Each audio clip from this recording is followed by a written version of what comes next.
I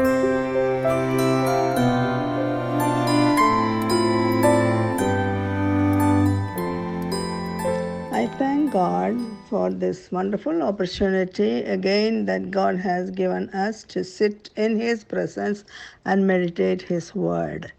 Today's meditation, let us focus on glorifying God through faith. We know and believe that we are saved by grace through faith in Jesus Christ and born again in the family of God as children of God. Once we become God's children, the Father wants us to live by faith and glorify the Father. Without faith, no one can please God and glorify God. We have to live by faith, not by sight. We all know that definition of faith in Hebrew chapter 11, verse 1. We talk about it and we preach about it and we teach about it. But are we living by faith?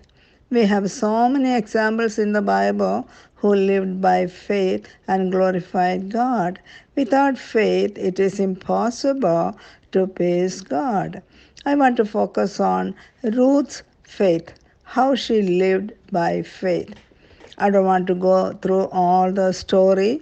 We all know. We will look how Ruth, a pagan Gentile widow, trusted the living sovereign God of Israel and determined to live by faith. Let us go through the public confession of her faith in chapter 1, verse 16 to 17.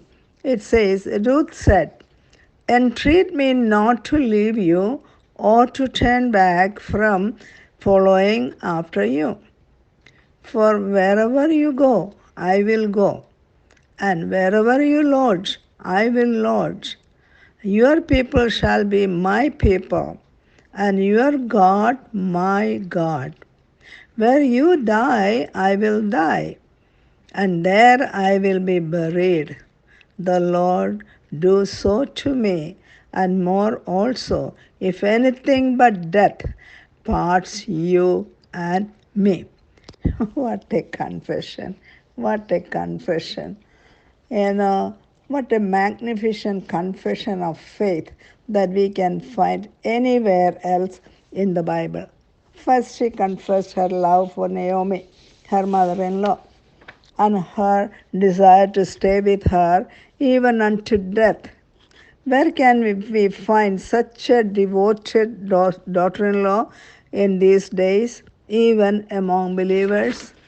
Then she confessed her faith in the true living God of Israel and her decision to worship him alone.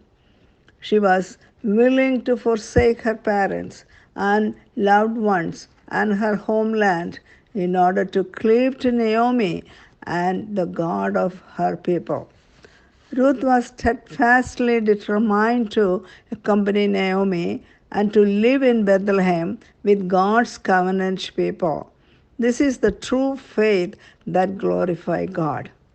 Ruth had experienced trials and disappointments, but instead of blaming God or her fate, she had trusted God and was not ashamed to confess her faith publicly. She had decided to live by faith, not by sight. What made her to make such a firm determination? Nothing but the sovereign grace of God. Everything around her was against her. Still, she strongly held on to her faith in the living and loving God of Israel. What is our attitude when we face adverse circumstances? How does we express our faith? Are we saved by grace through faith and commanded to live by faith? But when our faith was tested, do we stand firm and be able to praise God and thank God for our trials? Do we dare to believe that God is able to work everything together for our good? Ruth challenges us to live by faith, not by sight. Then we come to the chapter 2, how Ruth's faith works, put it into practice. when we come to chapter 2, we see the work of the faith and how the faith practiced. Verse 2, what she say? An early morning she got up and she went to Naomi and asking her, please let me go to the field and glean heads of grain after him in whose sight I may find favor. What a faith! While she and Naomi were walking through the fields, she noticed the field is ripe and the harvest is plenty. That encouraged her to get into the field and gather some grain by gleaning. She believed that someone will be favored for her and allow her to glean. What about us? The field is ripe. Jesus said, are we ready to reap?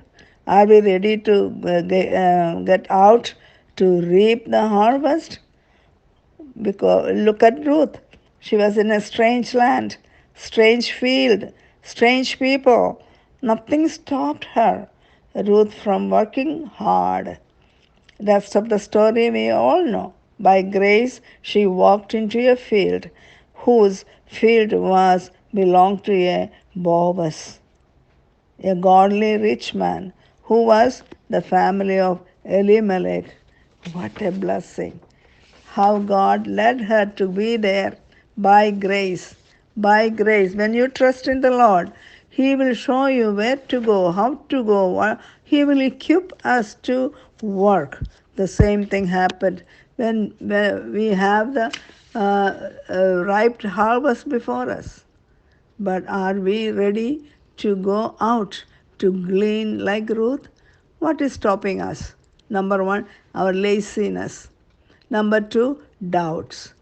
Number three, fear of people.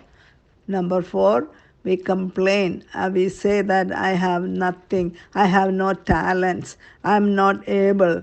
So many excuses we have. Let us look to Ruth and get out to reap the harvest. She challenges us. We need not to explain what all blessings Ruth had received in Boaz's field.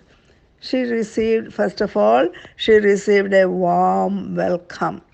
Boaz calling her what? My daughter. Oh, she could enjoy the fellowship with Boaz and the reapers. She was a strange lady. She was a Gentile, Moabite Gentile woman, but nobody cast her out. Everybody accepted her, and she enjoyed the fellowship of the Boaz field. Not other field have such type of fellowship. That's why Boaz told her, child, don't go any other field. Stay here. Go after the reapers and glean. What a wonderful promise.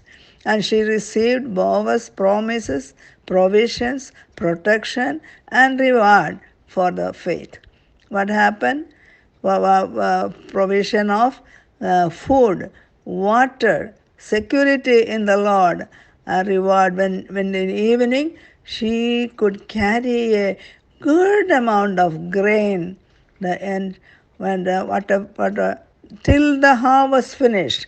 Every day she go to the field and she glean the grain. And what a plentiful Naomi and Ruth enjoyed. And there is no famine for them. There is plenty of grain. There is plenty of blessings. And there are plenty of joy. And there is plenty of fellowship that she enjoyed. And finally, the story ended up becoming Ruth a member of the royal family by marriage to Boaz. She became the great great grandmother of the promised Messiah. There is a book in her name in the Bible, and her name was listed in the genealogy of Jesus Christ. What a blessing, what a reward of her faith, what a glorious life of faith. Dear sisters, I have no time to explain. The life of faith provides blessings in our life. we are the same compared to Ruth, saved by faith, by grace of God, and we are to live by faith, not by sight. Ruth left a wonderful legacy for us to follow. Let us examine our life in the light of Ruth's life of faith and see how our faith life before God. Do we glorify God by our faith? Does our Father be pleased with our faith? Let us examine ourselves. Not only the Father, let us glorify our God by our life in the family, for our children and grandchildren, in our assemblies, outside the world. We can proclaim, we can confess magnificently what we do believe. I have no fear. No fear. There are so many promises that God has given us. Trust in the Lord. And this Ruth, a Moabite girl, she didn't have any promises. She heard about the land, the milk and honey, and she heard about the God of Israel. Here, when Boaz testified about her, you came trusting under the wings of the God of Israel. That's all. That's all. When we trust in the Lord, when commit all our needs to the Father, when we commit all our desires to the Father, Father will take us and use us. We have talents. Sisters, we have many talents, and if we want to use it, He will equip us. We have to be ready. And she was not a lazy girl, she was ready to work. And the next day, in a foreign land, she didn't know anybody, she didn't know the language, she didn't know how to read, but still, her courage. Faith gives us the courage to get out and work for the Lord. Sisters, it is our duty to use our talents for the glory of God. Use our faith, show the faith to others so that those who have no faith will attracted by our life and come to the Lord. May the Lord help us to examine ourselves through this message. Dear Father, thank you for speaking to us through the life of Ruth. Help us to live by faith, not by sight, and thus glorify you. Thank you, Lord. I praise you, I adore you, in our Savior's precious name, for your glory. Amen.